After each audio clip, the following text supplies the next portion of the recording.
வணக்கம் நேயர்களே, ஃபீபாவின் இன்றைய காலை தியானத்திற்காக உங்களை அன்புடன் வரவேற்கிறேன். ஃபீபா நேயர்களுக்கு அன்பின் வாழ்த்துக்களை தெரிவித்துக் கொள்கிறேன். இந்த நாளிலும் தானியேலின் புஸ்தகம் 7வது அதிகாரம் 15வது வசனத்திலிருந்து 28வது வசனம் வரைக்கும் நாம் தியானிக்க இருக்கிறோம்.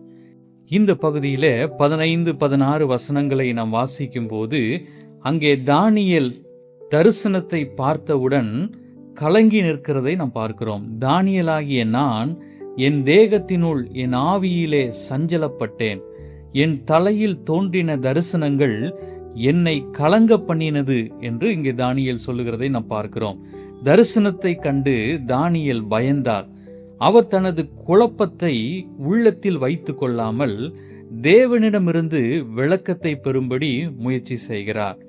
எனக்கு அருமையானவர்களே, நமக்கு புரியாத சில சூழ்நிலைகள் வழியாய் நாம் கடந்து போகும்போது நாம் உலகத்தின் ஜனங்களை நாம் நாடாமல் தேவனிடம் பதிலை நாம் தேட வேண்டும். வெளிப்பாட்டை காட்டிலும் அதன் அர்த்தம் நமக்கு மிகவும் முக்கியமானதாய் இருக்கிறது. இந்த தேடுதல் தானியேலிடமும் இருந்தது. அதைத்தான் நாம் 16வது வசனத்திலே பார்க்கிறோம்.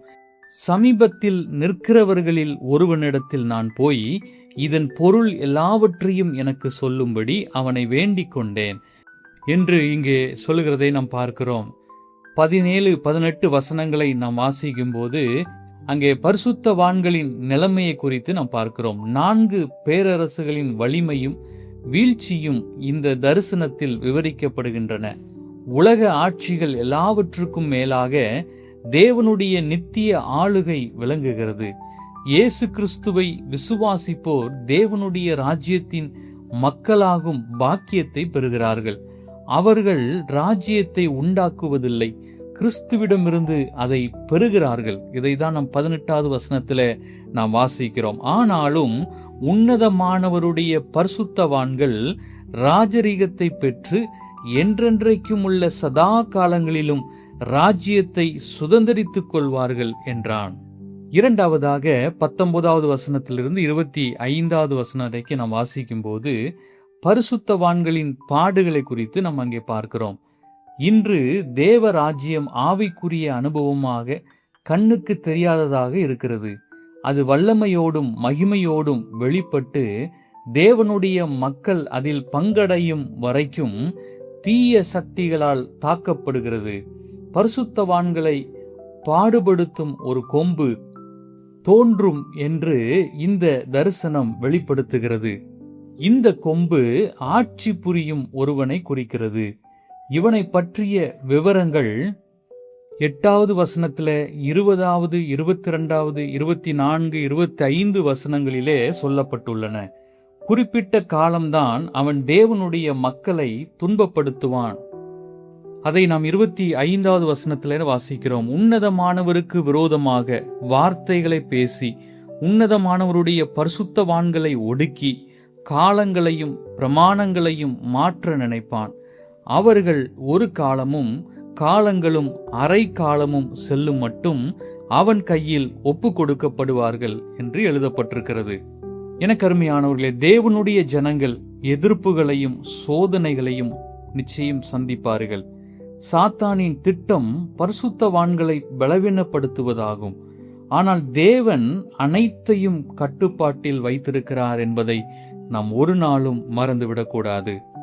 இறுதியாக 26வது வசனத்திலிருந்து 28வது வசனம் வரைக்கும் நாம் வாசிக்கும் போது பரிசுத்தவான்களின் பாதுகாப்பை நாம் இந்த பகுதியிலே பார்க்கிறோம். உலக வரலாற்றில் பல அந்தி கிறிஸ்துகள் வந்து போய்விட்டார்கள். ஆனாலும் இறுதியாக ஒருவன் வருவான். தேவ நியாய தீர்ப்பாலும் ஆண்டவருடைய வருகையாலும் அவன் ஒளிவான். தேவனுடைய மக்கள் தேவனுடைய நித்திய ராஜ்யத்தை சுதந்தரிப்பார்கள். எனக்கு அருமையான கர்த்தருடைய பிள்ளைகளே, பரிசுத்தவான்கள் என்ற சொல் புதிய ஏற்பாட்டில் விசுவாசிகளை குறிக்கிறது. பரிசுத்தவான்கள் தேவனுக்காக பிரித்தெடுக்கப்பட்டவர்கள், நடைமுறை வாழ்வில் பரிசுத்தமாய் வாழும் பொறுப்பை உடையவர்கள். நாம் தேவனுடைய ராஜ்யத்திற்குரியவர்கள் என்பதற்கு நாம் வாழும் பரிசுத்த வாழ்க்கையே அடையாளம் என்பதை ஒரு நாளும் மறந்துவிடக்கூடாது. தானியேலை போல தேவன் தருகிற வெளிப்பாட்டுக்கு விளக்கம் கிடைக்கும்படியாக வாஞ்சிக்க வேண்டும். பரிசுத்தவான்களின் பாடுகளிலே நாம் நிலைத்திருக்க வேண்டும். பரிசுத்தமாய் வாழ்ந்து தேவனுடைய ராஜ்யத்தை நாம் பெற வேண்டும். கர்த்தர் தாமே இந்த வார்த்தைகளை உங்களுக்கு ஆசீர்வதிப்பாராக. ஆமென். இன்றைய காலை தியானத்தில் பங்கேற்றமைக்காக நன்றி. உங்களது கருத்துக்களை பகிர்ந்து கொள்ளவோ மேலும் விவரங்கள் அறிந்து கொள்ளவோ 9450585042 என்ற எண்ணிற்கோ அல்லது info@fibaonline.org தொடர்பு கொள்ளவும். தேவன் தாமே உங்களை ஆசீர்வதிப்பாராக. ஆமேன்.